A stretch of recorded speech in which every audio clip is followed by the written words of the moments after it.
Ya memang 50-50 ya antara ditahan atau tidak ditahan. Tapi kecenderungan kayak minggu depan baru ditahan kalau menurut gue sih. Pemeriksaan berikutnya kayaknya. Kayak hari ini pemeriksaan awal, nanti dilakukan pemeriksaan lagi kan. Setelah ini kepada ketiga tersangka kami perbolehkan untuk kembali ke rumahnya masing-masing. Karena ketiga tersangka mengajukan ahli dan saksi yang meringankan. Tentunya dalam hal ini kami sebagai penyidik harus menjaga keseimbangan keterangan dan informasi sehingga proses penegakan hukum ini adil dan berimbang. Sebagai anak bangsa kami mengatakan tidak ada satupun di antara kami yang takut di penjara. Hati-hati penyusup.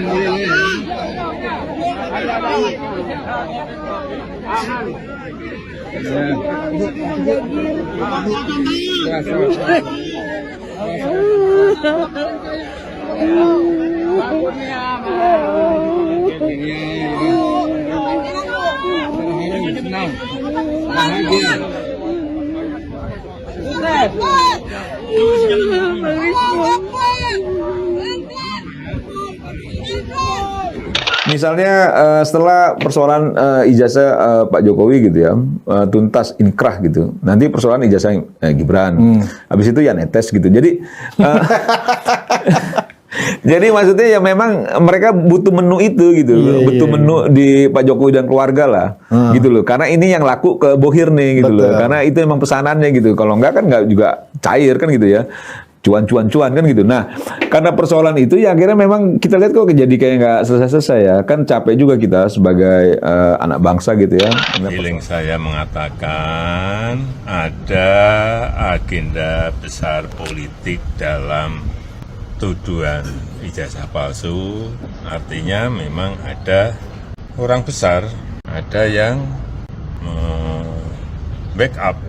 Dari sisi Pak Jokowi kira-kira ada keinginan atau kebutuhan nggak Mar untuk mencari tahu siapa Bohir yang paling atas yang menggerakkan mereka ini semua? Tentu ada. Ada kepentingan ya untuk mencari tahu ya? Dan tentu sudah tahu. Oh, jadi Pak Jokowi sudah tahu siapa Bohir besarnya? Menurut gua sih sudah tahu. Oh, okay. Ya, menurut gua ya, bukan berarti gua dikasih tahu Pak Jokowi, tapi menurut gua sih beliau sudah tahu seorang Pak Jokowi ya, yang ya jangkauannya cukup luas lah. Cuman sekedar mencari Bohir aja sih kecil, gitu loh. Lebih baik diam, lebih baik tidak usah bercakap, lebih baik tidak usah berpendapat. Dan hari ini saya tantang saudara Joko Widodo, kalau memang benar ada orang besar, tunjuk hidungnya. Siapa namanya? Apakah orang besar itu Aguan? Sebut Aguan. Kalau orang besar itu Antoni Salim, sebut Antoni Salim. Kalau orang besar itu SBY, sebut SBY. Jangan mengedarkan fitnah, ini kan aneh. Orang sekelas Pak Jokowi itu ya sudah cukup banyak pengalaman, banyak kemampuan, kekuatan dia yang bisa dia gunakan untuk mencari tahu. Dan menurut gue dia udah tahu. Dan dia kan bukan tipikal orang reaksioner. Bukan tipikal orang yang mendapat sesuatu langsung bereaksi keras dan lain sebagainya. Dia slow aja gitu. Cuman mungkin kode dia bahwa memang ada orang besar, itu juga salah satu indikator. Kan sebelumnya disampaikan kan. Ini ada orang besar di balik ini gitu. Ya, mungkin juga itu menjadi kode beliau kalau dia sudah tahu. Jadi Roy Suryo itu sekarang jadi tersangka. Kita tidak tahu persis kan. Itu karena apa sih? Karena menuduh ijazah Jokowi palsu? Atau karena soal lain? Misalnya menimbulkan keonaran, menimbulkan kegaduhan, membuat berita bohong atau apa?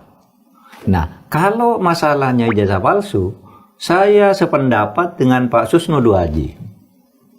Sependapat juga dengan Pak Jimli. Dan itu sudah saya katakan bulan Maret yang lalu kan, habis hari raya ketika saya pidato di kampus di Jogja itu, gitu. Kalau itu mau dibawa ke pengadilan, Roy Suryo itu ada dua. Satu, pengadilan tuh harus membuktikan ijazah itu benar asli atau tidak, iya kan? Kalau nanti di pengadilan lalu tiba-tiba dinyatakan Roy Suryo bersalah, padahal masalah utamanya dia menuduh palsu, harus dibuktikan dulu. Dan yang membuktikan ijazah itu palsu atau tidak bukan polisi, harus hakim yang mengusung. Polisi itu hanya mengajukan, mengimpun alat bukti lalu dijadikan bukti di persidangan. polisi nggak boleh menyimpulkan ini asli gitu, nggak boleh. Sekarang kita lihat, apakah ansih persoalan pemalsuan ijazah aja? Kan belum tentu juga. Kan begitu loh. Kan banyak pasal itu yang disangkakan. Walaupun induknya adalah soal pemalsuan ijazah misalnya. Jadi kalau misalnya Prof Mahfud, ya dibuktikan aja dulu bahwa ijazahnya palsu itu. Baru bisa berjalan. Ya itu tak bola bale lah. Sekarang kan begini. Sekarang mereka nuding bahwa ijazah itu palsu. Kan begitu ya. Walaupun gue bukan orang hukum ya. Ijazah itu palsu. Kata Pak Jokowi, ya enak aja nih ijazah saya asli kan gitu. Terus mereka terus menghina-menghina yang akhirnya mencemarkan nama baik seluruh Indonesia, bahkan dunia kan gitu. Wah nggak bener ini. Udah terlalu liar kata Pak Jokowi. Laporin. Saya nggak terima, saya dicemarkan nama baik saya. Karena saya punya ijazah palsu. Ini Bapak lihat ijazah saya. Ijazah saya asli dan saya merasa dicemarkan. Penyidik forensik kan, ijazahnya apa segala macam periksa. Oh iya asli ini. Bener itu. Gitu loh. Akhirnya berproses lah itu. Nah sekarang kalau mau secara terbuka, peradilan. Kan gitu loh. Masuk peradilan. Kecuali Pak Jokowi sama sekali tidak menunjukkan ijazahnya kepada pihak kepolisian. Ini kan Pak Jokowi udah bawa, diinapkan, dicek lab, apa forensik segala macam gitu loh sama penyidik. Dibuktikan keabsahannya, keasliannya. Kan udah berproses juga gitu loh. Jangan juga akhirnya Prof Mahfud akhirnya mengembalikan lagi ke titik awal lagi. Ini kan udah di ujung. Kenapa nggak dari kemarin dia ngomong? Gitu loh. Sekarang dia seakan-akan mau bela Roy Suryo dan kawan-kawan kan gitu loh. Nah ini ada apa? Jadi harus diputuskan. Oleh sebab itu senarionya dua menurut saya. Satu, di pengadilan Roy Suryo itu sendiri nanti akan mengatakan begini. Nah, Roy Suryo akan mendesak. Ini buktikan dong dulu bahwa itu asli. Saya tuduh itu palsu. Mana aslinya? Kan gitu. Bisa begitu ya? Nanti. Ya bisa begitu. Iya. Memang begitu kan? Iya, iya. Mana aslinya? Kalau saya nuduh palsu lalu aslinya tidak ditunjukkan mana? Karena logikanya adalah harusnya Iya dong. gugatan soal ijazah dulu yang diproses, baru kemudian pencemaran Iya nama baik dong. kan? Baru dia Ini pencemaran nama baik kalau ini terbukti palsu. Ini terbalik Pak Mahfud. Ini Iya. sekarang pencemaran nama baiknya dulu yang Iya, diproses. iya, tapi nanti di dalam kan penasehat Bisa- hukumnya bisa dan begitu hakimnya harus membalik logika ini. Kalau Iya. tidak begitu nanti kacau hukum. Atau begini, pengadilan ini nanti akan memutuskan begini. Dakwaan ini tidak dapat diterima. Tuntutan ini tidak dapat diterima. Karena apa? Karena pembuktian tentang keasliannya tidak ada. Oleh sebab itu dipersilakan dulu dibawa ke pengadilan lain untuk pembuktian. Oh, begitu. Nah kita kan juga begini ya, peristiwa-peristiwa politik kekinian itu nggak lepas dari peristiwa-peristiwa politik di baliknya gitu. Kepentingan orang segala macam, ingin berebut kekuasaan, ingin menggulingkan Mas Gibran. Jangan-jangan mau gantiin Mas Gibran juga, Prof Mahfudnya kan gitu. Ya dia bersama dengan Anies Baswedan, saya dengar. Iya, iya maksudnya kan gitu juga gitu loh. Jangan-jangan juga pengen itu juga. Iya. Terus kenapa ada hubungannya ini dengan Mas Gibran? Ya jelas lah, itu kan bapaknya Mas Gibran, Pak Jokowi kan gitu loh. Gitu jangan-jangan masih berharap lah. Masih berharap. Ya menurut saya sih ya tahu malu lah. Gitu loh. Masa nggak tahu malu, Kalau nggak kita- berjuang mau kalau jadi wapres? kita- Bisa Ada kalau opsi itu begitu. juga Kalau mau ya. adil begitu dong. Iya. Ini Iya. untuk kasus ini tuduhannya tidak jelas, tidak dapat diterima. NO istilahnya. NO istilahnya. Ya. Apa? Karena ini pembuktian asli tidaknya tidak ada. Hanya kata polisi identik bukan asli gitu. Terus gimana ya? Tidak dapat diterima. Kalau mau dibawa ke pengadilan lagi soal ini, buktikan dulu ijazahnya di Ijazahnya. peradilan lain. Benar asli atau palsu gitu ya? Iya. Dibuktikan di situ. Nah, di situ kalau hukum mau ditegakkan. Kalau saya oleh sebab itu sejak awal udahlah nggak usah ribut-ribut, damai aja lah gitu. Ini kan soal kan delik aduan ya, karena keaduan. Tapi Ada semacam benang merahnya, kita lihat, oh jangan-jangan Mahfud sudah menjadi kader dan simpatisan PDIP. Ya, itu udah pasti. Oh Udah pasti lu dong. lihatnya seperti itu Ya ya? udah pastilah. Itu udah pastilah ketika dia bersedia menjadi cawapresnya PDIP, minimal itu menjadi simpatisan PDIP. Jadi kita berhak juga dong melabel bahwa Mahfud adalah PDIP. Ya Walaupun dia bisa membela diri. Iya, saya bukan saya anggota saya partai, nggak apa pegang segala KTA, macam, gitu ya. nggak punya KTS. Setiap acara PDIP juga lebih sering datang kok. tapi terserah, saya tidak akan mempengaruhi. Tapi logika hukumnya, Begitu ya? saya sudah lama mengatakan gitu. Ya harus ada pengadilan dulu yang memutus bahwa itu asli atau tidak. Iya, makanya orang kaget Pak. Ini belum ketahuan palsu atau tidak, kok sekarang udah diputuskan pencemaran nama baik kan gitu ya. tersangka pencemaran nama baik. Oke Pak Mahfud, clear Pak kalau gitu soal itu. Kita simak ya, kita tracking ke belakang beberapa pernyataan Mahfud ini ya, dari kasusnya Hasto, ya kan, kasusnya Tom Lembong, ya kan, amnesti dan abolisi, dan tersangkanya Hasto yang tempoh hari itu, dan terkait juga sekarang ketika dia ikut membela Roy Suryo dan kawan-kawan, memang ada semacam benang merahnya. Kita lihat, oh jangan-jangan Mahfud sudah menjadi kader dan simpatisan PDIP. Ya, itu udah pasti. Oh udah pasti lu dong. lihatnya seperti itu Ya ya? udah pastilah. Itu udah pastilah ketika dia bersedia menjadi cawapresnya PDIP, minimal itu menjadi simpatisan PDIP. Jadi kita berhak juga dong melabel bahwa Mahfud adalah PDIP. Ya Walaupun dia bisa membela diri. Ya saya bukan sama- anggota saya partai nggak apa pegang segala KTA, macam, gitu ya. nggak punya KTA. Setiap acara PDIP juga lebih sering datang kok. Benar. Gitu loh, lebih sering datang dan lain sebagainya. Jadi ya sudahlah gitu loh. Kita ini kan nggak juga melihat itu kosongan ya. Bahwa memang dia punya irisan politik ke sini, dia punya ambisi politiknya apa dan lain sebagainya gitu.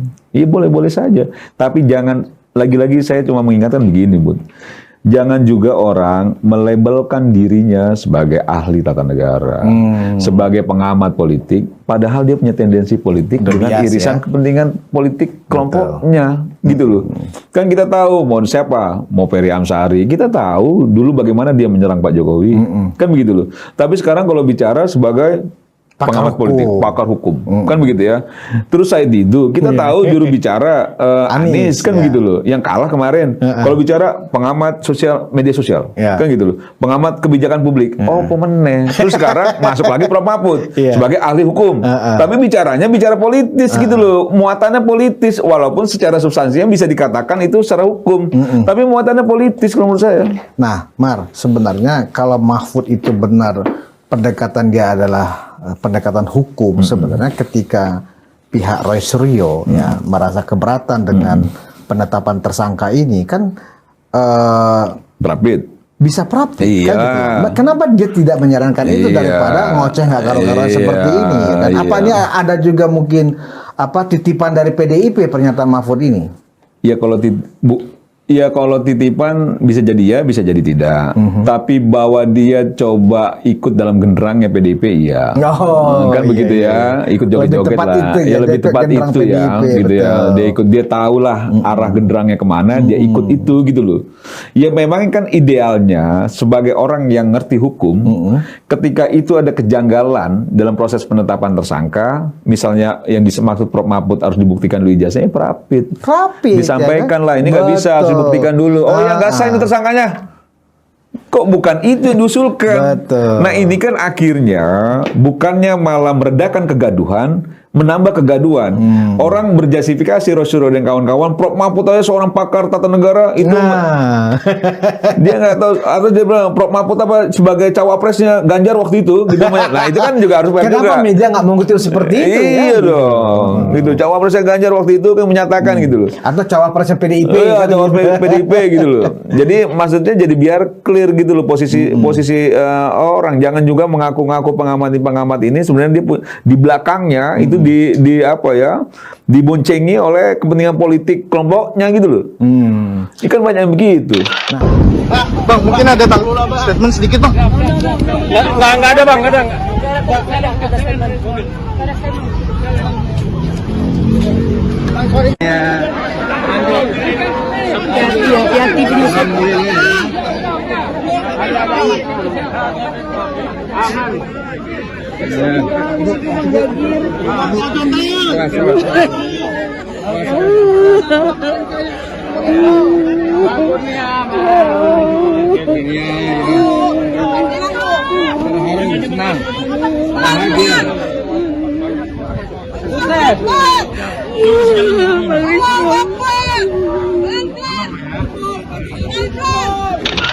Nah, bagaimana dengan presiden sebelumnya?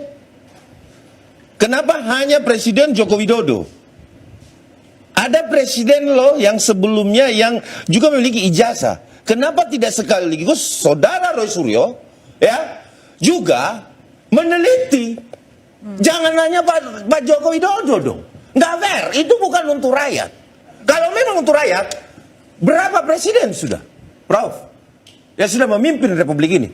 Dan sama-sama landing. Oke. sudah selesai, baru dipersoalkan. Tapi kalau Roy Suryo ini dari tahun 2020 itu sudah dipersoalkan, Prof. Nah, kalau memang ini untuk rakyat, ya kan, yang sudah persoalkan juga dong. Ya. Nggak fair dong. Oke, tapi perlu saya jawab atau tidak? Silakan Oke. Bang. Saya pendapat dengan Anda. Ya walaupun kita belum pernah ya, orang Suryo sih udah pernah ya, dia udah pernah ngerasain ya. Dia kan residivis. Residivis dia pernah. Makanya aduh, ingat-ingat Roy Suryo nih gimana ya? Nanti makanya semalam gue pesen juga, nanti kalau keluar dari Polda Metro jangan lagi naik kursi roda, disangka lehernya. Iya, sangka lehernya. Kan jangan begitu. Sekarang kita bagaimana? Dia itu seolah-olah Roy Suryo itu orang yang sangat bersih. Orang yang sangat tidak punya celah. Padahal satu republik tahu dia tidak bisa menyanyikan lagu Indonesia Raya. Dia nggak hafal lirik Iya, Indonesia tidak Raya. hafal lirik Indonesia Raya atau mengikuti itu nggak bisa. Apalagi waktu itu posisi dia sebagai Menteri, Menpora, ya. sebagai menteri. Itu kan cacat. Itu ya. Dan orang pun tahu bagaimana Roy Suryo setelah menjadi Menpora, Panci dan lain-lain dibawa pulang. Makanya sekarang namakan Roy Panci ya kan gitu loh. Ini karena di podcast aja gue ngomong nih. Kalau di TV langsung gue nggak tega. Gue nggak tega. Ini ya orang Roy Panci. Dan semua orang pun tahu dia pernah bikin keributan di dalam pesawat karena merebut kursi seatnya orang lain. Karena ingin duluan. Yang harusnya flightnya dia berikutnya. Kan begitu loh. Akhirnya diusir sama semua penumpang. Nah semua orang tahu itu jejak digital. Jadi memang sesungguhnya orang ini seperti dari lahir udah rese. Udah nyari ribut terus gitu loh. Nyari ribut sana, nyari ribut sini gitu. Artinya kalau kita pakai istilah luar, ini troublemaker. Troublemaker. Gitu. Jadi Iya. bagaimana kita bisa meyakini apa yang disampaikan sama orang-orang ini gitu loh. Jangan-jangan ya emang kerjaannya sekarang, Bud. Ya kita nggak tahu kan, mungkin kerjaannya sekarang ini. Nggak ada lagi kerjaan lain. Dan kerjaan satu-satunya cuma ini ya dia. Oke, Mas Roy mengatakan bahwa dia diperlakukan dengan baik, ya, diberikan kesempatan sholat berkali-kali. Mas Roy yang tadinya 5 waktu menjadi 10 waktu sholat. Ya dengan sunatnya juga kan. Oke, jadi mungkin ya tegasnya sudahlah teman-teman, berikanlah hak mereka untuk beristirahat malam ini, menikmati. Coba kalau kalian yang berada pada posisi yang harus terpisah sama anak dan istri dan lain sebagainya, untuk hal yang baik sesungguhnya melakukan penelitian. Oke, cukup ya.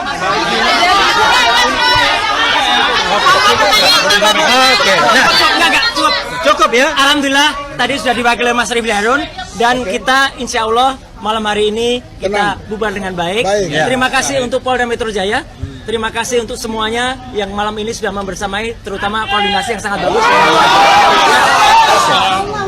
Ya, terima kasih juga untuk para lawyer yang luar biasa, para ibu-ibu, mak-mak dan juga bapak semuanya. Sekali lagi, Dan semua yang membersamai pemeriksaan ini.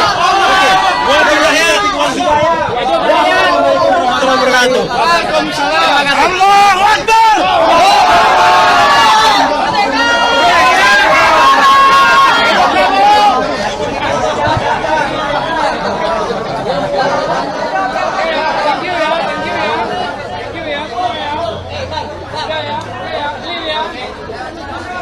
Kelihatan kan siapa yang rusuh orang.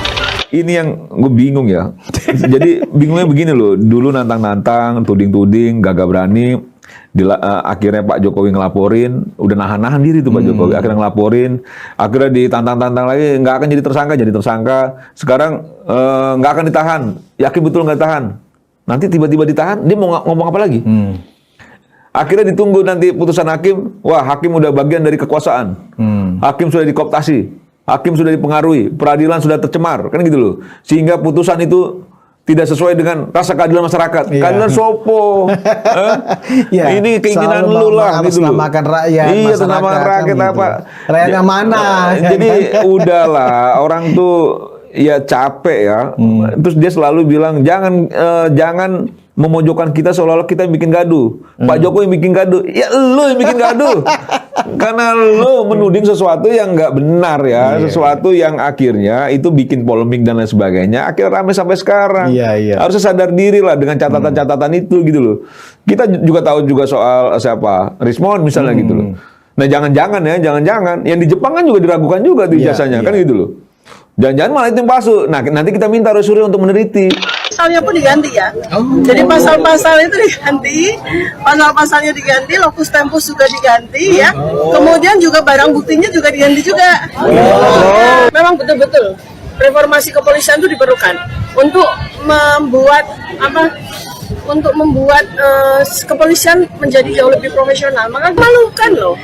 Karena memalukan, masa polisi nggak tahu kalau apa yang kami lakukan itu baru di level dasar dari sebuah ilmu ya, ilmu kedokteran paling dasar, anatomi fisiologi.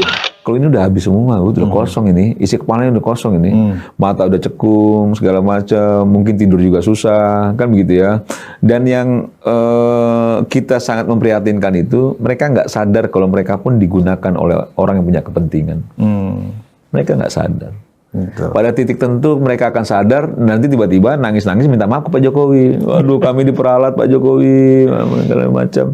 Nah ini yang menurut gua sudahlah, drama-drama kayak gini kita nggak usah terlalu anggap serius banget. Gua aja outfit gua santai banget sekarang nih, karena sejak itu diumumkan gua santai, kan gitu.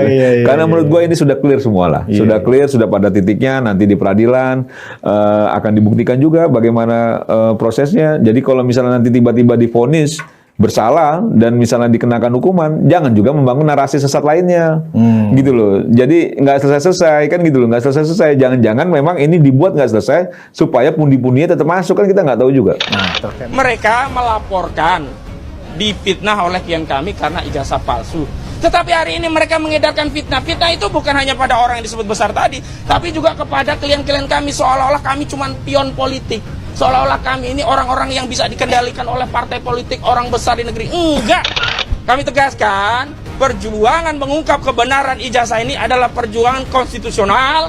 Karena ini perjuangan konstitusional, tolong jangan kaitkan dengan politik apapun. Sehingga ketika saudara Joko Widodo berusaha mengalihkan ini kepada aktivitas politik, bahkan dengan tuduhan-tuduhan fitnah-fitnah, ada orang besar, ada yang ingin mendowngrade, ada yang ingin menjatuhkan reputasi politiknya, sejatinya saat itulah saudara Joko Widodo sendiri yang sedang berpolitik.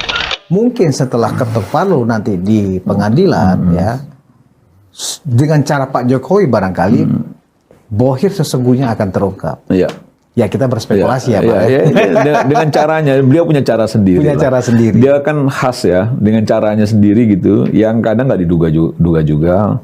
Cuma nanti kita lihat aja sajian-sajian ke depan ya. Yang paling penting kalau menurut kita ya, jangan sampai kesesatan pikir yang selama ini didengungkan gitu, itu akhirnya betul-betul masuk ke pikiran masyarakat kita, yang akhirnya menjadi korban juga gitu. Seperti seloronya Pak Jimli tadi kan, lama-lama saya percaya juga ini kan gitu. Nah ini kan seloro Pak Jimli yang dia ingin menyampaikan, masyarakat yang tadinya itu nggak percaya juga bisa jadi percaya. Itu yang kita selalu bilang, ini pakai strateginya menteri propagandanya Nazi nih kan gitu ya. Jesop Gobel kan gitu loh. Jadi dia menggunakan kebohongan yang diulang-ulang akan menjadi suatu kebenaran gitu. Nah ini kayak gini-gini kan bahaya. Artinya mungkin Prof Jim merujuk ke situ. Jadi nah, kita ingin menyeimbangkan informasi itu bahwa kalaupun misalnya ada orang menuding dan itu akan berperkara secara hukum, ya hadapi dengan gagah. Kalaupun nanti ditahan, ya dinikmati. Ya kalau Roy Suryo sih setahu saya kayaknya sudah bawa koper dia. Hari ini dititip di mobil, diparkir. Jadi kok tahu Pak? Ya informasi yang gue dapat kayak gitu. Jadi kalau misalnya sewaktu-waktu dia nggak pulang, tinggal dia minta bantu aja, diambil koper saya di parkiran, gitu loh. Harapannya begitu. Cuman kok feeling saya kok bukan hari ini ya gitu. Feeling saya sih kayak kok bukan hari ini ya. Tapi keinginan hari ini segera ditahan gitu. Kalau keinginan nih, wah udah tahan aja lah. Tapi kok feeling kok bukan hari ini. Tapi nanti kita lihat lah. Mudah-mudahan feeling lu salah, Mak. Iya. Harapan gue feeling salah nih, karena ini kan berbenturan sama keinginan gue nih sebenarnya gitu loh. Gitu loh. Kayaknya keinginan gue dia ditahan gitu. Tapi feeling gue kok kayaknya bukan hari ini gitu. Tapi mudah-mudahan feeling gue salah lah. Dan saran saya, dia sehat-sehat. Roy Suryo sehat-sehat, Dokter Tifa juga sehat-sehat, Rismon sehat-sehat, yang 5 orang pun itu sehat-sehat kan gitu ya. Karena di sana kan makannya juga terbatas, nggak bisa kayak di rumah. Tidurnya terbatas, nggak kayak di rumah, kan gitu ya. Mau kemana-mana juga nggak bisa, nggak enak. Mau ke mall nggak bisa, kemana nggak bisa. Dan saran saya mudah-mudahan tidak gila. Mudah-mudahan tidak gila. Ya, mudah-mudahan tidak gila, karena kita menyayangkan kalau itu sampai dia gila. Kan gitu ya. Padahal kita tahu pasal-pasal yang dikenakan ke mereka ancaman hukumannya sampai 12 tahun. Yaitu pasal 35 Undang-Undang ITE. Alhamdulillah Saya mengatakan dengan tidak ditahan, Mas Roy akan lebih produktif. Mereka diperiksa dengan ya seratusan pertanyaan. Alhamdulillah penyidik bersikap baik. Dan kemudian juga Mas Roy, Rismon, dan Dr. Tifa juga kooperatif. Tetapi tentu ada hal-hal teknis yang nanti kita akan diskusikan di kemudian hari. Maka untuk kesempatan ini dengan sangat terpaksa tidak akan ada press conference dari ketiganya. Jadi cukup saya yang mewakili kepentingan mereka bertiga, dan alhamdulillah paling tidak hari ini mereka tidak ditahan. Padahal kita tahu pasal-pasal yang dikenakan ke mereka ancaman hukumannya sampai 12 tahun, yaitu pasal 35 Undang-Undang ITE. Alhamdulillah, saya mengatakan dengan tidak ditahan, Mas Roy akan lebih produktif, akan bisa berpikir, akan bisa menulis dan lain sebagainya. Jadi biarkanlah mereka hari ini cooling down dulu, tidak mengeluarkan press statement apa-apa, menggunakan hak tenangnya untuk bertafakur kembali dalam perjuangan demokrasi dan konstitusi yang sah dan sudah diakui di Republik Indonesia ini. Di pengadilan seberapa yakin Pak Jokowi datang dan membuktikan? Oh, saya yakin 100% datang. Membuktikan bahwa dia ijazahnya Ya, asli. Iya, asli. Tadi kan saya udah bilang. Iya. Teman-temannya udah mengakui, ya kan? Terus kemudian juga dosennya mengakui, UGM sendiri mengakui dia mahasiswa di sana. Kebenaran materialnya sudah terpenuhi. Jangan melihat selembar ijazahnya, karena kebenaran material itu harus dipenuhi. Jangan hanya melihat ini. Kalau hanya melihat ini, dokumen ini tidak didukung tadi kebenaran material, berarti ijazah itu perlu diragukan. Tapi kalau kebenaran material sudah terpenuhi, selesai. Tapi dia bilang ini soal kertas. Apa suruh saya nggak mengunjukin kertas itu ke Ya, gini, yang namanya orang menuduh, ya orang menuduh nih dalam hukum pidana. Siapa yang menuduh dia harus membuktikan, bukannya Pak Jokowi gitu loh. Ini hukum pidana nih prinsip. Ajas hukum pidana itu siapa yang menuduh dia harus membuktikan. Dia buktikan dulu dong. Loh kenapa kok jadi sekarang saya disuruh? Ya itu ajas hukumnya seperti itu. Nah harusnya kan sebagai seorang peneliti dia datang dulu ke UGM, dia lihat dulu ijazahnya, bener enggak? Ijazah yang valid itulah yang diteliti, bukan fotokopi, ya. Jadi intinya sudah pas penetapan penyidik untuk menjadi Sangat pas, ya, 1000% pas. tidak mencari terindikasi pasal-pasal yang diselundupkan. Apa yang diselundupkan? Ada pihak nasional nih, ya ada. silakan kalau dia bilang diselundupkan, ya kan, ya. Dari mana diselundupkan? Kalau diselundupkan itu kan pasal yang nggak mengena ke dia dimasukin di situ gitu kan, ya. Ya pasal mengedit buktikan aja nanti, ya kan. Pasal 335 itu kan yang mungkin dia bilang sama 32 Undang-Undang IT itu yang dibilang selundupkan, ya kan. Ya buktikan aja nanti, ya kan. Karena saya yakin sekali polisi sudah bisa membuktikan bahwa memang ada dugaan, ya, ijazah itu diedit oleh kelompok-kelompok mereka. Nah, Mar, lu kan cukup punya cukup memahami lah dinamika di tubuh kepolisian ya. Sekarang sedang ada reformasi, sedang digodok nih oleh tim ya kan, dan Mahfud ada di dalam situ. Sayangnya dia tidak ditunjuk sebagai ketua oleh makanya agak bete kan dia. Ya kan? Kita lihat Mar, kan sekarang yang ditunjuk oleh presiden kan Pak Jimli ya sebagai ketua. Kalau kita lihat bahasa tubuh pada saat pelantikan itu, Mar, itu sebenarnya dikulik tuh oleh netizen di TikTok, Mar. Bagaimana nggak sukanya muka Mahfud di belakang Jimli sebagai ketua kan? Ya kan? Sama-sama mantan ketua MK, kenapa Jimli yang ditunjuk? Jimli kan belum pernah jadi cawapres. Saya sudah ada mukanya Jimli juga kusut pernah gitu. jadi menteri kan? Dia bakal jadi menteri kan gitu lah. Iya. Nah, terkait dengan keberadaan dia di tim reformasi kepolisian ini, Mar, komite, apakah pernyataan-pernyataan Mahfud yang seperti ini, yang tidak pro justisia seperti ini, justru ya semacam menegasikan, menihilkan kerja-kerja penyidik yang sudah begitu komprehensif ya melakukan penyidikan dari penyelidikan sampai penyidikan dengan saksi yang ratusan, ahli yang puluhan yang dilakukan oleh penyidik. Itu masih layak sih, Mar, dia ada di komite ini? Ya sebenarnya kan karena latar belakangnya dia juga Menko Polhukam dulu kan gitu ya, yang ex officio jadi ketua Kompolnas dan lain sebagainya. mungkin punya irisan ya terkait dengan tugas-tugas apa tupoksinya soal kepolisian. Tapi kan selalu Prof. Mahfud ini dia sangat parsial ya mengomentarinya itu nggak secara utuh gitu. Misalnya dia sampaikan juga ke publik, kita ini sebagai masyarakat ya dan sebuah negara itu tidak akan bisa tanpa ada polisi. Bahkan polisi itu kalau mogok 1 hari aja negara ini rontok. Di seluruh dunia seperti itu. Iya. 1 jam aja kepolisian itu nggak bekerja. Orang rampok-rampokan, bunuh-bunuhan nggak ada hukum ya kan? Ada hukum. Gitu. Nah itu dia ingin menyampaikan bahwa kita butuh polisi, kan gitu ya. Polisi juga banyak baiknya kan gitu ya. Nah di satu sisi ketika dia punya irisan kepentingan politik, gitu yang disampaikan sekarang ini. Misalnya wah ini harusnya dibuktikan dulu ijazahnya dan lain sebagainya. Maksud saya kita jangan melihat sekarang ini, itu yang di awal saya bilang, namanya juga politisi.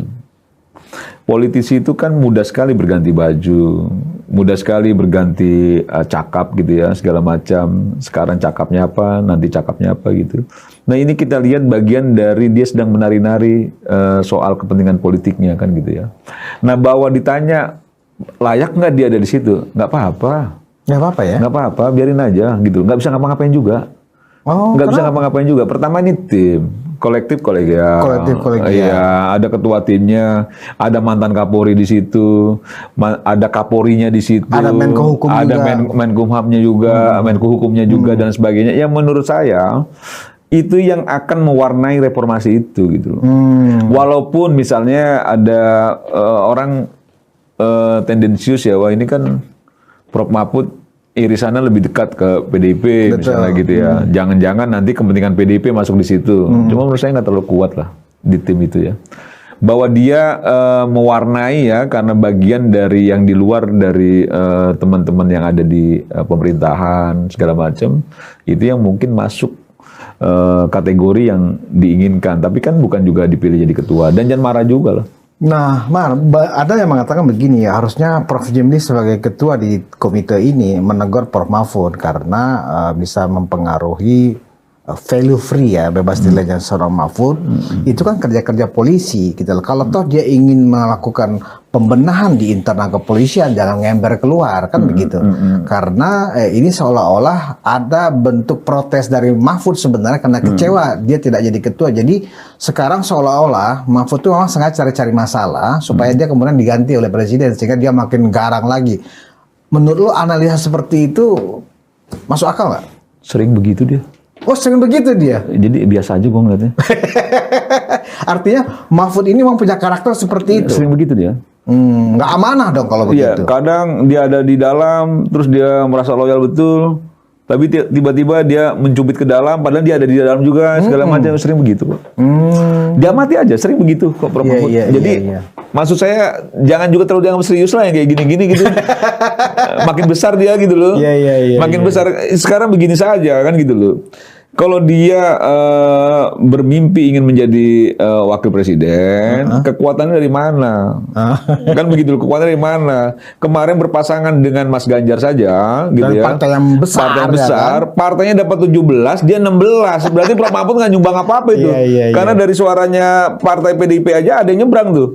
Terus Prof. Mahfud nyumbang apa? Artinya apapun pendapat dia, komen dia seolah-olah oleh Rosario dan kawan-kawan itu akan mempengaruhi opini publik, justru itu salah ya, salah orang ya. Dan satu hal sebenarnya yang menjadi catatan mungkin kenapa dia bisa masuk dalam komite ini ya, reformasi ini, kan dia pernah menyampaikan begini, saya diminta oleh Ibu Mega untuk menjadi cawapresnya Mas Ganjar. Salah satu tugasnya adalah soal hukum, dan yang paling distressing lagi itu membenahi kepolisian. Kan begitu kan? Kan itu pesan Bu Mega kalau dia jadi wakil presiden nanti. Nggak kesampaian, kan gitu loh. Jadi nggak usah jadi wakil presiden, jadi anggota tim komite ini aja udah cukup gitu loh untuk melakukan menunaikan amanah dari Ibu Mega tadi gitu loh. Kan nggak apa-apa juga kan. Benar. Pak Prabowo tuh kurang baik apa sih Bud gitu loh. Benar. Mereka nggak kesampaian untuk menunaikan amanah itu, dibuatkanlah sarananya. Ya inilah kalau misalnya ingin memperbaiki kepolisian kan gitu loh. Kan itu amanahnya yang disampaikan. Tugas utama saya itu dari Ibu Mega kalau nanti bersedia jadi cawapres, kalau terpilih membenahi soal hukum, utamanya soal kepolisian. Sampai dia sambil berseloroh. Kayaknya ibu nggak ini sekali mau polisi kan gitu loh. Kan itu di mana-mana sudah dia sampaikan. Nah itu mungkin salah satu poin yang diakomodir sama Presiden Prabowo, ya sudahlah. Ini dibenahilah kepolisian. Kan gitu ya. Artinya pesannya Bu Mega ya kan coba dipenuhi oleh Presiden. Iya, Presiden kurang baik apa sih? Kan Pak Mahfud akan ditugaskan untuk membenahi kepolisian. Kita sedang membenahi kepolisian. Gitu. Masuklah ke dalam komite ini. Jadi jangan GR juga dia. Seolah-olah masih banyak juga lah yang masih jauh lebih masih lebih clear ya pikiran secara hukumnya dibanding Pak Mahfud. Dari susunan tim, kita agak sedikit melenceng ke sini ya. Dari beberapa orang yang menjadi anggota tim Komite Reformasi Kepolisian yang dibentuk oleh Presiden ini, sebenarnya Mahfud ini salah tempat, Mar. Kenapa gue bilang salah tempat? Pertama, secara karir ya, dia seolah-olah lebih tidak dianggap penting dibanding Prof. Jimli, ya kan, sama-sama mantan ketua MK. Wah, kenapa Prof. Jimli yang jadi ketua? Kan saya, apalagi saya pernah Menko.